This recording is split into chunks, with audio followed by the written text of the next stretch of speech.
Tripura DGP Anurag Dhankhar ఆకస్మిక మృతి దేశం యావత్తును కూడా ఒక్కసారిగా ఉలికిపాటు గురిచేసింది. త్రిపుర పోలీస్ హెడ్ క్వార్టర్స్లోని తన ఛాంబర్లో ఆయన మృతి చెంది కనిపించారు. ఆయన ఛాంబర్లో తుపాకీ మోగిన శబ్దం వినిపించింది.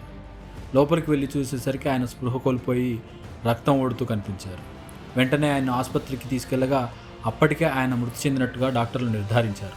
త్రిపుర పోలీసులు వెంటనే కేసు నమోదు చేసి దర్యాప్తు ప్రారంభించారు. మీడియా రిపోర్ట్ల ప్రకారం ఇది ఆత్మహత్య అయి ఉండవచ్చని ఇప్పటికే అనుమానం వ్యక్తం చేస్తున్నారు. ఆ కోణంలోనే దర్యాప్తు కూడా కొనసాగుతుంది. మరణానికి గల కారణాన్ని అధికారులు ఇంకా అధికారికంగా ప్రకటించలేదు. పూర్తి వివరాలు ఫోరెన్సిక్ పరీక్షలు దర్యాప్తు అనంతరం వెల్లడయ్యే అవకాశం కనిపిస్తోంది. అనురాగ్ ధన్కర్ భారత పోలీస్ సేవలో సీనియర్ అధికారి. తన సేవలకు గాను police medal, president police medal, medal for distinguished services వంటి ప్రతిష్టాత్మక పురస్కారాలు అందుకున్నారు.